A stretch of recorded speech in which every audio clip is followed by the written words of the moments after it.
at Stonegate, but this is the next best thing, being here in the Grafting Community Garden, one of the 6 community gardens that I started with West End Flower Fairies since 1997.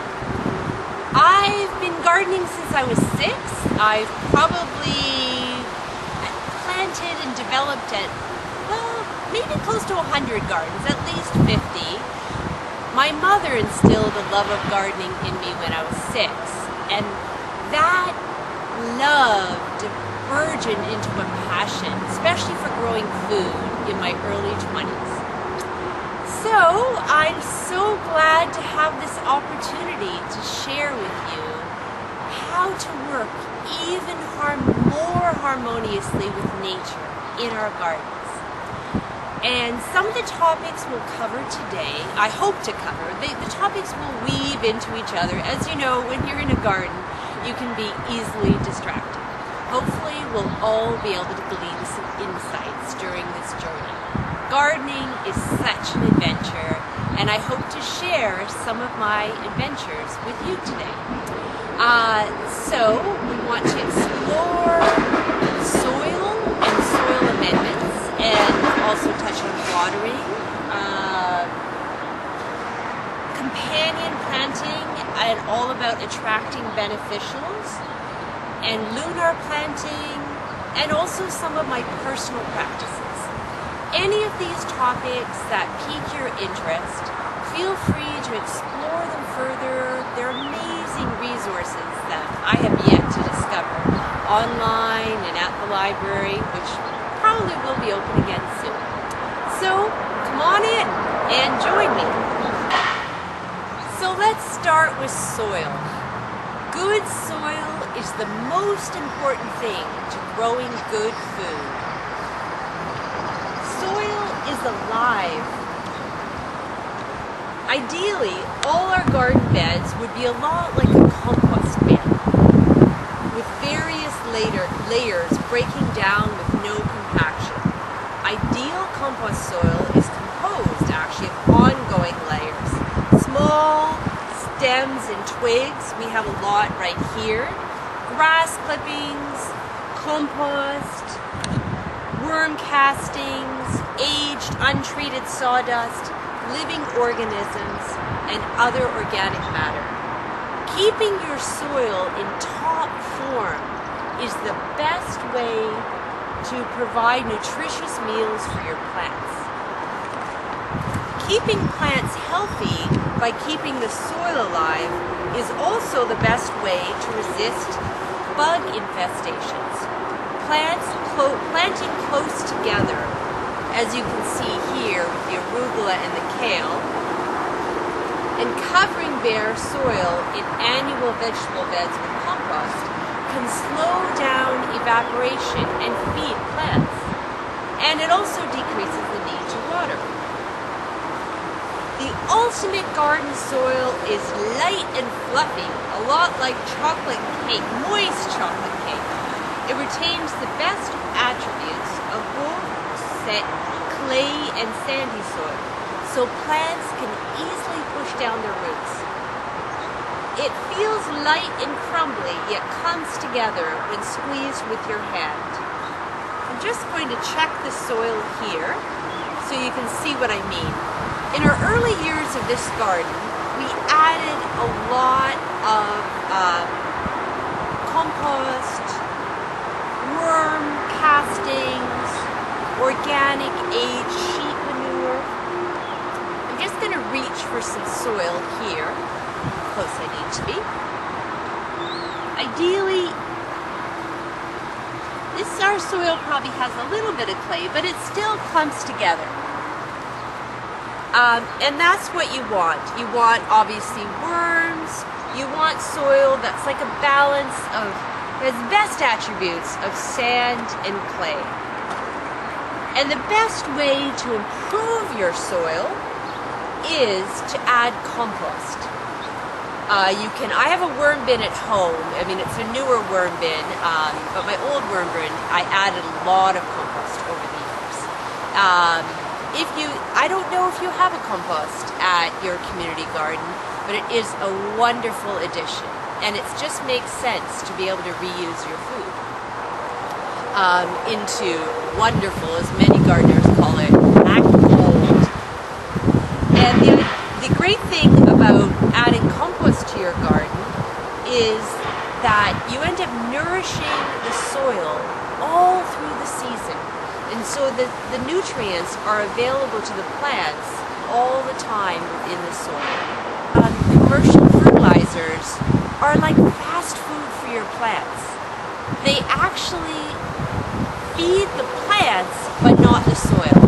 And what we want to do in working with nature is we want to feed the soil. I also use kelp. I have an example. I often add kelp to my water. I'll just bring my, just to show you.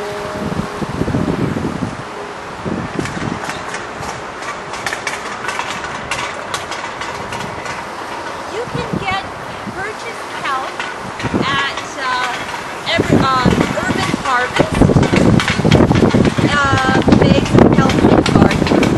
Or you can also get Atlantic kelp. Is that close enough?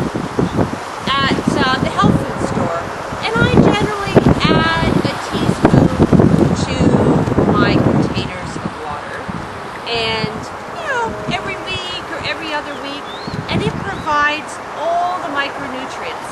Just like kelp can be beneficial for us, adding to our food, or seaweed.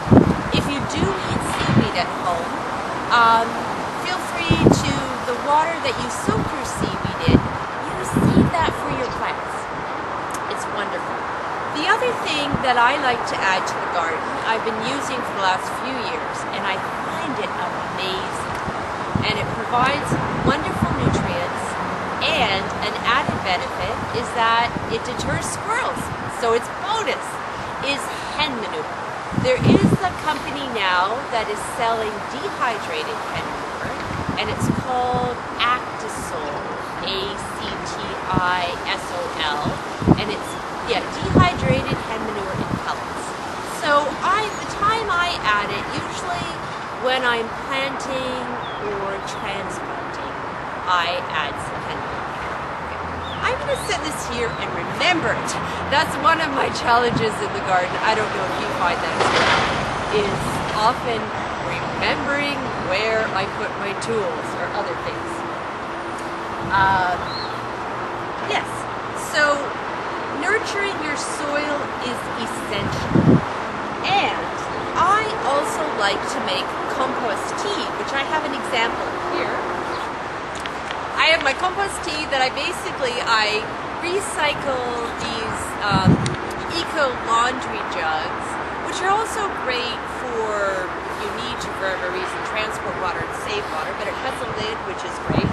And I put my little happy plants message on it. And how I've made this batch is by using these comfrey leaves, Axis comfrey. It does grow wild, I know near Stonegate. Not to take too many, but it does grow rapidly. And I grab a handful of these comfrey leaves, I put it in this jug, and then I fill it with water, and then let it sit for a week. And let me tell you, it's smelly now. Can you verify that it's smelly? It is smelly, yet it gives the plants a wonderful boost. And it rained yesterday, so I won't use it right now. It's really best to use when the ground is dry, and to just water close to the roots. And it also helps prevent various bug infestations. We'll discuss more garden recipes in the upcoming garden remedy workshop. You can also use compost to make a compost tea. You can either buy some compost, you can get worm compost of your own or a friend. And what you can do is you can put some of the compost in a cheesecloth and tie it up, and then again, the same ways with the comfrey, fill the rest of the jug with water, let it sit for a week, and you have this wonderful, nutritious compost tea that your plants will just love. It's a wonderful way to nourish the soil deeply. While we're discussing soil, I want to talk about no-till. Or at least minimal till. Very important. It is a permaculture practice that many of you might be familiar with, and it's certainly worth exploring. Tilling the soil, as is practiced on large-scale farms, kills important beneficial bacteria and fungi in the soil. So, let me just show an example of weeding. When you're weeding, it's best to learn how to be mindful. I weeded this area, as you can see, but the rest of the garden is all gardens. A garden is always in progress. Oh yeah, here I have something here I can show you. So when you're weeding, try to just stay on the top layer of the soil if you can, and just to pull out the minimum amount of soil, just like no soil is ideal, so you can keep the carbon in the soil. That's really important because the soil needs all the nutrients. I mean, we're living in a city. Our soil is certainly affected by the pollution, and yet the more we can nourish our soil, the better, and we can keep all those beneficial bacteria and fungi. So I recommend avoiding rototilling and try to weed at the top of the soil. That's ideal.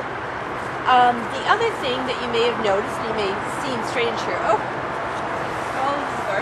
is the sticks that we've placed around the garden. Now these have many purposes. I just step very lightly here. Pick up my notes. The sticks here are particular to here. I've transplanted some new younger plants, and as I said, we want to avoid keeping the soil bare, so it's good for the nutrients. It helps increase worms. Yet the other reason is to prevent cats. And I know some of you have spoken about the challenge of cats in your garden, and fortunately the sticks can help deter the cats. And I also brought some today, and if you're able to access some straw, this straw I actually saved from a friend that gave it to me in the fall, because often people buy straw when in the autumn around Halloween, and if you can access some of the straw as long as it's clean and keep it somewhere dry, it's wonderful to use in the summer when things get hot. I mean, I won't have enough straw to cover everything, yet I will cover things like this zucchini plant, and I will cover the cucumber over there, but okay, we'll move over here now, because big, heavy feeders. Oh, and I have a little cucumber already. I'm so excited. Sorry, I can't contain that enthusiasm. Oh wow, that's so great. First little sign of a cucumber. I will need that in the heat. It's probably, you know, that when it gets really hot, eating cucumbers is one way to stay cool, and it works for me. So, if you can access straw, it's wonderful. So it's good for retaining moisture, and as you can imagine, it's also good for preventing weeds. So it's wonderful in the garden to make use of plants and concepts, practices that have multiple purposes. That is one of the other topics that I've discovered. Now my notes are getting blown away. I will get to that though. That when we discuss beneficials and companion planting. Oh, about weeding, I also prefer to weed when it's dry. And the reason why is, one, you're disrupting the soil less. And when we discuss lunar planting, also discuss the best times to weed. Everything in the garden is about timing. Watering is generally best in the early morning before the sun is able to evaporate the water. And I'm a personal fan of watering with a watering can. I know if you do use a hose, at least use a hose with an attachment that you can turn off the attachment between plots where you're watering.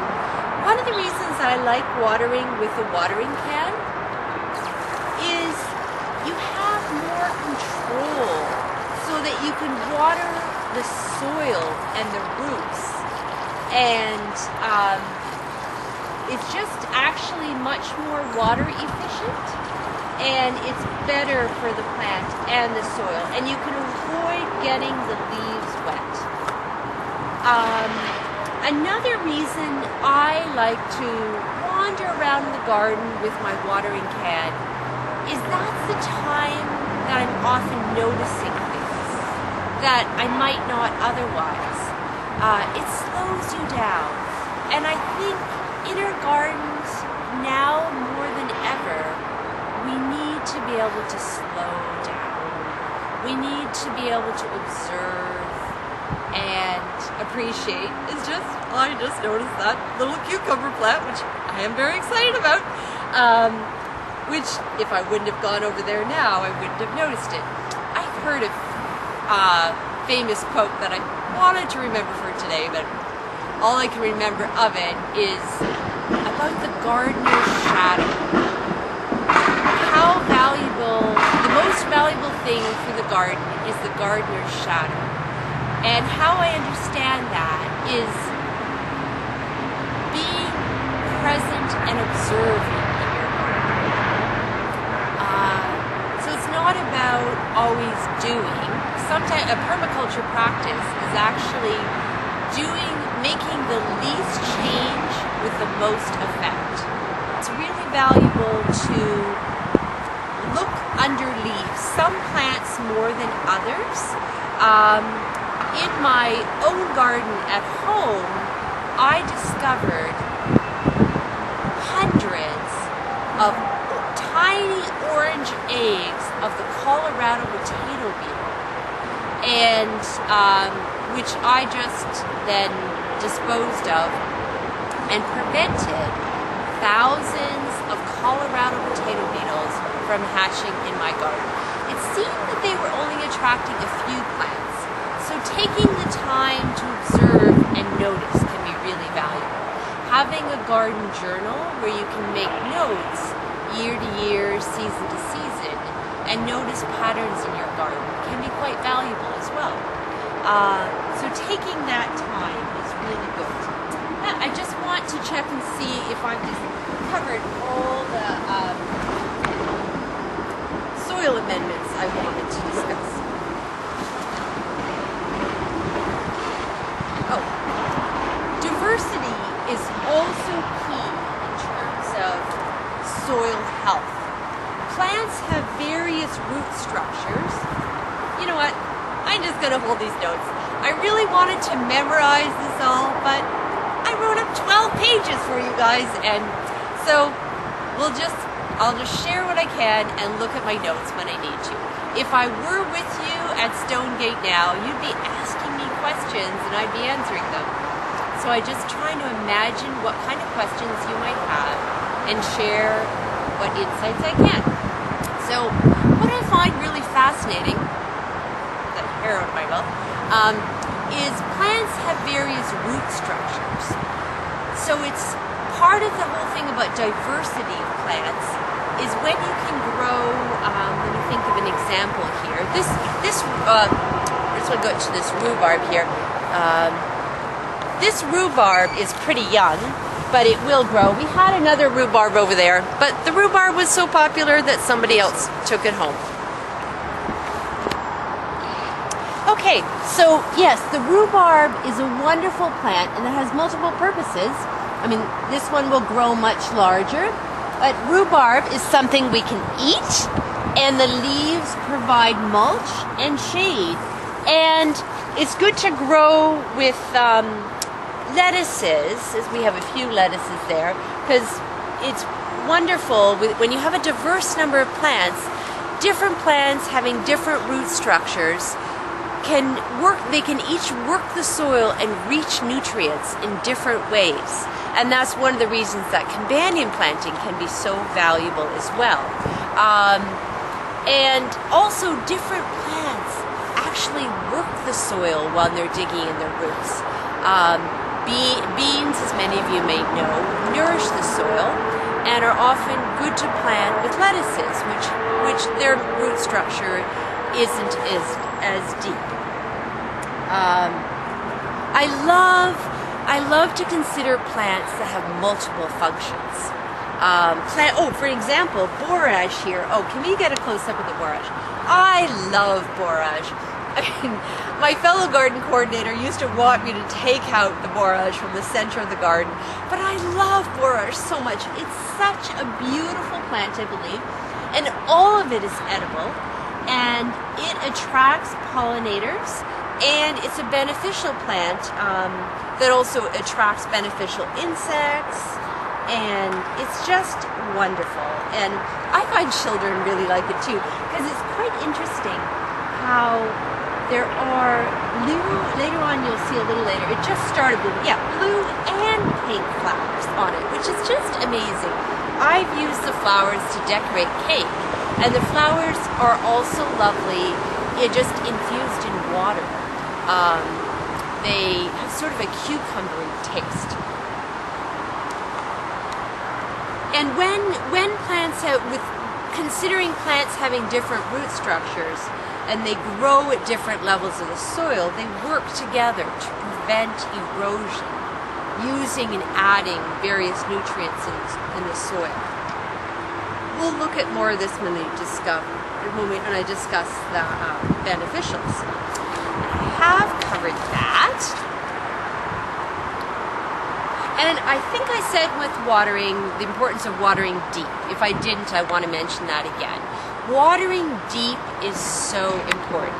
It's so much better to water deeply and ideally so that, it rained here yesterday, so we'll see how deep it rained at, so that you can feel the moisture at least up until your first knuckle. You want to feel the moisture.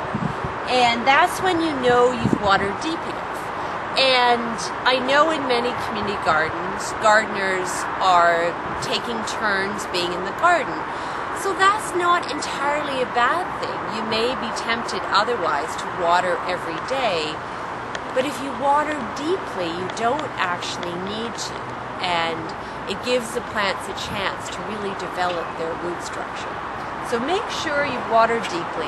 You can always tell, most children I know, when they water, they sort of, I did everything, you don't need to water again, as they've sprinkled around the garden. And then I go, and everything's still pretty dry, and I'm like, thank you, great job.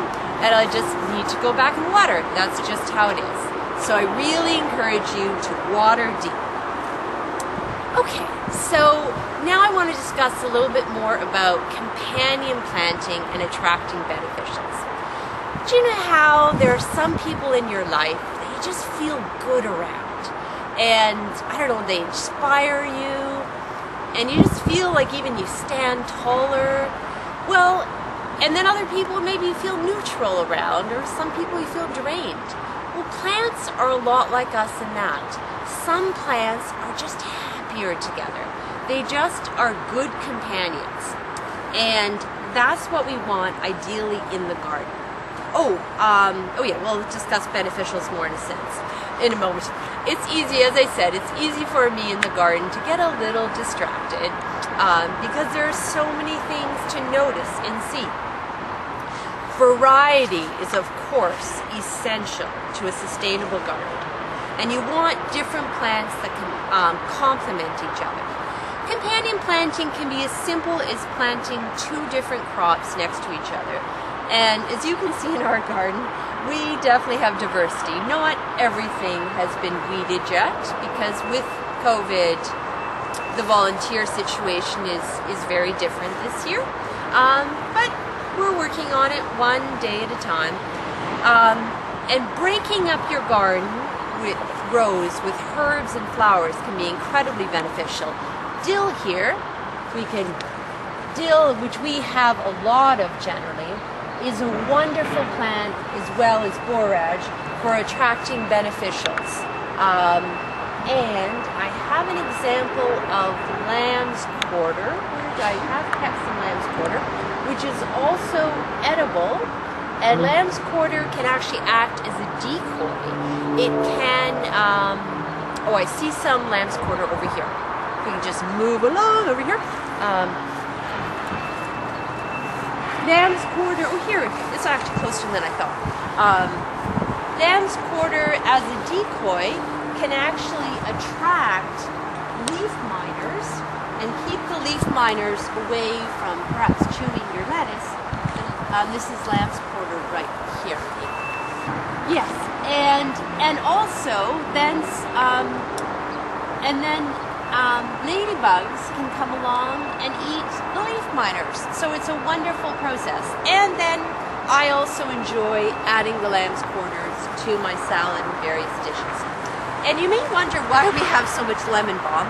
One, I like the smell of lemon balm. We will take out more of it from the center pot. This is all lemon balm here. If you were here, oh, I just love the smell of it. And I also infuse honey with it. But another benefit for lemon balm is it actually helps to deter cats. So if you do have a problem with cats in your garden, see if you can plant some lemon balm around the edges. Just prevent it from going to seed, or you'll have as much lemon balm as we do. Planting plants with different root systems that mine the soil at different depths for the same nutrients can be very beneficial. You can plant deep-rooted carrots and medium-rooted greens and shallow-rooted alliums and garlic in the same plot, and then you have the plants working together. Ideally, rotating the crops is also beneficial. I know this can be challenging in community garden plots, but even if you can move from season to season plants in different areas, we try never to plant the same thing in the garden in the same place. I mean, other than perennials. It's better, particularly heavy feeders like the cucumber, tomatoes, zucchini, plants like that. Move them around from spot to spot, and then instead plant beans, which can help nourish the soil. So, attracting beneficials and pollinators. I have discussed borage and dill are wonderful. Marigolds and nasturtiums, which are not yet blooming, but we have many in the garden, all attract beneficial insects. And they're all edible, which is wonderful. I love adding the French marigold blossoms to my salad. It's a nice sweet taste. I add it to my rice too. Edible flowers are just wonderful. They, again, one of those multiple purposes. They attract pollinators, they add beauty, they attract beneficial insects, and they're usually edible. So it's a win-win. And if you want, you can, instead of growing them in your garden, you can grow them in the pathways or at the edge of your garden. Ideally, when diversity is increased, you increase desirable bugs, which outnumber the bad bugs. Yay! Here are a few other examples of good companion plants. I'm just going to look at my list now. Corn and beans, tomato and basil, which is wonderful when you're cooking as well. Beans love radishes and borage. Squash, which is a heavy feeder, likes beans and nasturtiums. Beets love lettuce and basil. And garlic loves beets, carrots, lettuce, tomato. Cucumber loves lettuce, and strawberries love borage and lettuce. Yet strawberries are better away from broccoli. Okay, I've discussed the lamb quarter decoy. And I have spoken briefly before about observing. Observing is really important, taking the time to notice. There's actually a spot over there that in a while I wanted to show an aphid infestation on some large burdock leaves. It doesn't seem to have covered other areas. When you notice that insects are on a certain plant but not bothering others, it might just be a few and they might go away on their own. Better to observe first. You can always, if it's just a few aphids, you can use some soap spray. If leaves are damaged, I generally remove the damaged leaves. I've already moved a few damaged leaves from the Swiss chard. The Swiss chard, I don't know if it's insect or whether, actually I'm just going to look and see what this is here.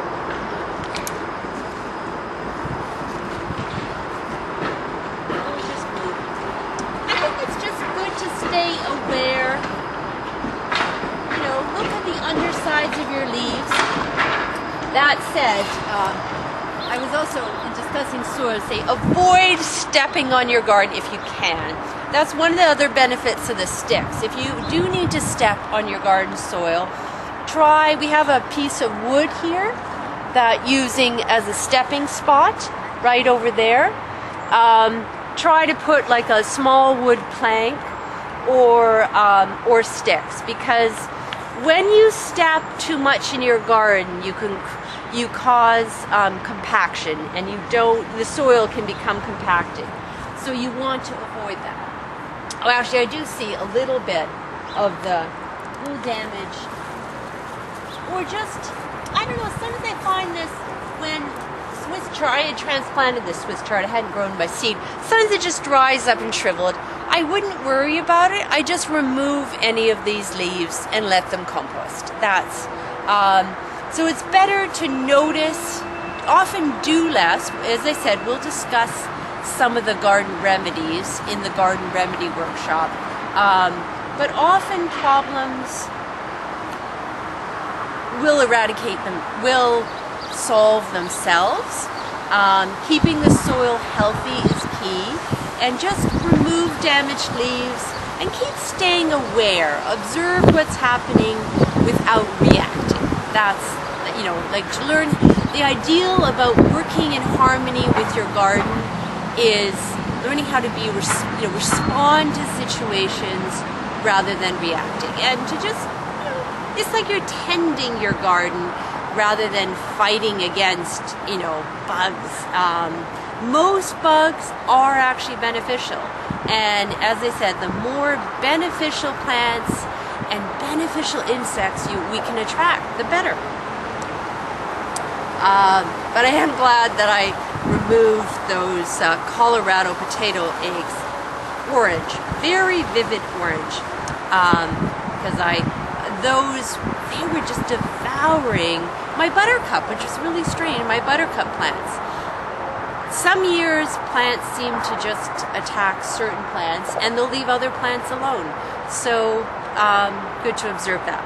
Perhaps we can, the other thing I wanted to say about if you do spot aphids in your garden, and perhaps you're planning on being in your garden for, half an hour, an hour, one of my personal practices is that I wait till I'm about to leave the garden till I deal with the aphids. And the reason why, I don't know if you can guess, is I don't want to cover my gloves or my tools with the aphids, which is another thing I wanted to mention is, although it can be really tempting to visit your garden when it's raining, it's nice to be out, in the mild rain, it's best to avoid too much gardening in the rain. And the reason being is that insects can travel on, like some of these insects you don't want, on your arms, on your clothes, and is one of the reasons that you don't want to be spreading those insects around and in the rain. But another reason is you definitely don't want to be stepping on the soil in the rain. It just isn't beneficial, and anything we can do to avoid the soil being compacted is key. Okay, so perhaps now we could move, I know it's a bit of a ways to go, over to the burdock so I can show you this very not pretty looking sight of aphids, but you have seen them before. So this is really pretty ugly looking, as you can see. It could be that a dog peed on the plant, maybe weakened it, and we were planning on digging up this large burdock here, but be really mindful of not getting too close to the aphids, because they can travel onto your clothes without you seeing in a fold, and dispose of it. And make sure I will do that after I'm finished doing any garden. So I will not even step in the garden afterwards. And I know a lot of very serious gardeners who actually cover up their shoes when they travel from one garden to another, just to be respectful, to avoid spreading any either unwanted weeds, really invasive weeds, or unwanted bugs. So be really mindful when you're around anything like this to dispose of it and then stay out of the garden afterwards. Very important. Okay, so a little bit of moving around again. I'm going to get my notes and just discuss a little bit of lunar planting. Oh, the other thing I want to discuss is lunar planting by the moon, which has been used for thousands of years, or hundreds of years, at least centuries. Either way, I have been planting by the moon for many years, as much as possible. The moon governs growth, so it's wonderful to take into account, especially when planting seeds or weeding. Planting while the moon is waxing, so between the new moon and the full moon, planting annuals or things that grow above ground is particularly beneficial at this time, particularly when the moon is in Scorpio, Cancer, Scorpio, Cancer, and Pisces, yes. And this is a time for new beginnings. And from the full moon to the new moon, this is a better time for planting root crops, bulbs, perennials. And also, I love weeding and knowing that, well, I don't know if I always love weeding, but I prefer weeding while the moon is waning, so from the full moon to the new moon, when the moon is in the barren signs, like Leo or Sagittarius, or I know there's another sign. Leo, Sagittarius, and Aquarius. So there's much more information found online about lunar planting, and I really recommend giving it a try. Seeds can be just planted so much more successfully when you follow the moon. And we'll be discussing seeds and when to plant and when to harvest various things more in an upcoming seasonal cultivating workshop. So look forward to it. So the only other thing I want to share for today is about some of my personal practices, just things that can make gardening more enjoyable. I mean, I did discuss the value of observing. I usually also like to pause before I begin gardening every day, to just take a moment and pause and be grateful. This year, more than ever, I'm really grateful to be able to be in the garden, and I hope you are as well. It's a gift to be able to grow our own food, to be able to grow flowers and food from pollinators. It's so wonderful, and it's great to take the time to appreciate. And I believe that the practice of appreciation can inspire positive change. Now, some other practical things. If you have raspberries in your garden, I have learned the hard way that what can be really valuable is to wear sleeves, and for other aspects of gardening as well. So I cut off the bottom of tights that may have broken areas, and whenever I'm going to be gardening for any length of time, I wear sleeves, and they really save my arms from being scratched by the raspberries. But if you have roses and other plants, and in general, it's a good practice. And it is generally best to garden with gloves. And also, just as I mentioned before, to be aware of where you step.